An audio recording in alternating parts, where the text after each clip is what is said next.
In American English, when you want to find out what kind of work a person does, you usually ask a question like, "So, what do you do for a living?" Or, "What kind of work do you do?" Or just, "So, what do you do?" Well, it turns out that people who don't make themselves well understood about what they do may end up getting paid less.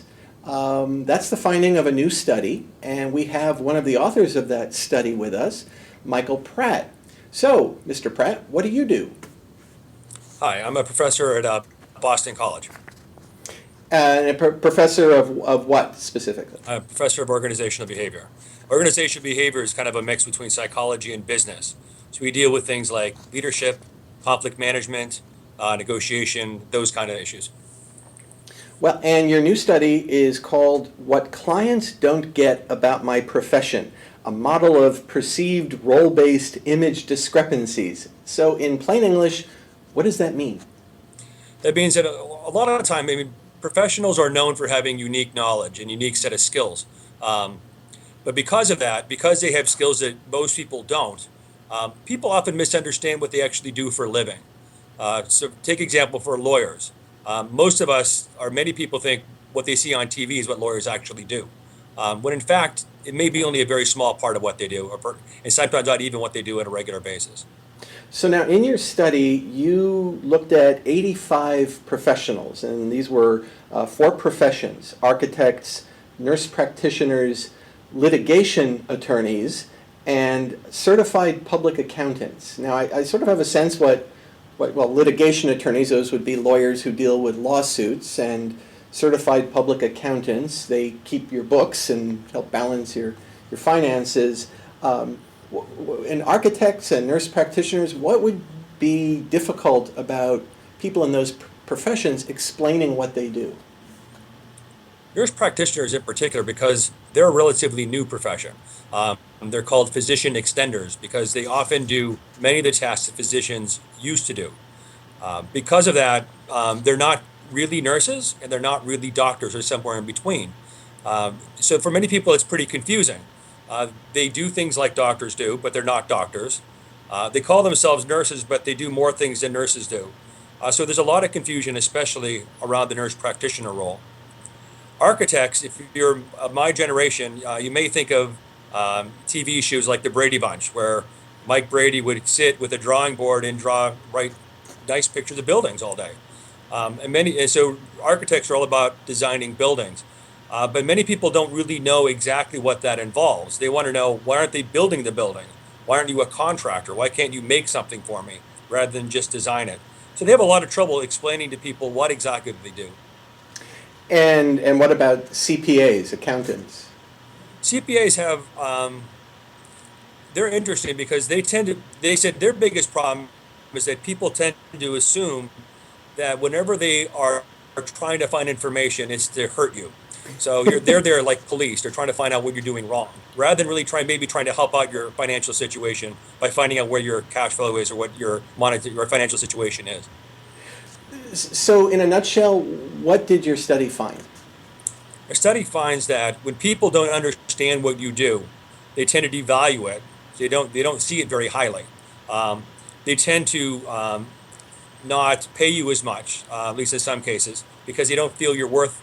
Since they don't know what you do, they're not sure why they're paying you a lot of money to do it. Um, they also find that they tend to, will sometimes bypass you. So, architects, for example, rather than people going to an architect to design their house, they may just go to a builder, and just skip the architect altogether. And so, what advice do you have for people in these four professions or any profession about explaining what they do? I think there's three things that you should think about doing. The first is to educate. Um, a lot of times, people with very good intentions may not understand fully what you do. So you may start a conversation with, "Have you ever worked with an accountant or a nurse practitioner before?" So to get some idea of what background they have with that particular profession. Um, you may want to have a little elevator speech about, again, very short about what you do. You don't want to go into a lot of detail, but enough to give them kind of the scope of what you do. Um, and that's all a part of the educational process. Because if you don't know what you do, it's difficult to go anywhere from there. Well, So that's number one, educate. Number two, it would be to demonstrate. So we find nurse practitioners do this a lot. They'll perform procedures, or they'll actually show the clients what they do. They may do it with somebody else. They may do it with the client in the room to show them, hey, look, I can actually do this stuff. I'm pretty good. Um, and the third thing you could do is to relate. So you have educate, demonstrate, and relate. And relating is simply finding more about the person as a person. What are their hobbies? Where are they from? What did they do? Because it all goes around.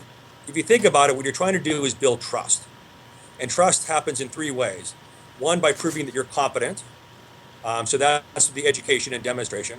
Another one is that you're a caring person. And so relating to people is good. And the third one is if you have integrity, that what you do and what you say and what you do actually match. And so the techniques that I'm talking about educate, demonstrate, and relate, all are about building trust. And so I know the professionals in this study, the 85 professionals, expressed frustrations when they were about the inability to explain or to be fully understood. Do you think the problem had to do more with the way they were explaining it, or was it more the way what people were hearing or not hearing, or just what they understood about those professions? I think the problem was that the professionals didn't go in with the mindset that people would not understand what they did. I think they assumed that, well, if somebody's going to an architect, they must know what architects do. If someone's going to a lawyer, they must know what lawyers do. When in fact, people often don't, either because they don't have enough information or because what they see on TV is not exactly, because I work with police officers as well, what you see on TV may not be exactly what they do. So people may think they know what you do, when in fact they don't. And so they never start out with that conversation. They just assume, what would you like from me? So they want to start the transaction right away without any without any trying to figure out if they know what you're doing, if they have some idea what your job is about. And I guess there's an element of here's an opportunity not only to explain or to, as you say, educate, demonstrate, and relate, but also market yourself. I mean, how I guess if you're trying to explain what you do, and maybe what you do is kind of complicated, you obviously don't want to sound defensive, but at the same time, how do you avoid sounding too maybe self-promotional, or that you're going to turn off the client by sounding like you're just trying to market yourself as offering what the client wants to hear? It's a good question. I think you do that in part by relating what you do to how it's going to help the client. So I think a lot of time professionals talk about, here's the degree I got, here's where I'm from, which is very self-promoting, very much about, it's all about me. But if I can explain what I do in terms of, here's what you can benefit from by what I do, that's a nice way to start, because then you're starting with what you can do to help the client as opposed to why the client should think you're hot stuff. Did the study look at all about how much less clients might have been inclined to pay someone whose profession they didn't fully understand? No. In part, what we did, rather than a large-scale study, which we could have done that information, we did interviews. So we did 85 interviews. So with that such a small number, we'd be hesitant to kind of make any conclusions based on that small amount. So we did we talked with people for an hour or two about what they did. So that's how we got our information. And how did you come to choose these four professions? Because they varied in some important ways. We had professions that were well known, like lawyers and CPAs, and ones that were less well known, like architects and nurse practitioners. But we also wanted to get professions that differed in terms of their reputation. Nurses in general are very well respected. Lawyers, by contrast, are less well respected. And so we wanted to see if it varied a lot by the kind of profession that we got. And we were surprised that there are some small differences, but the problems faced by all four of those groups are relatively similar.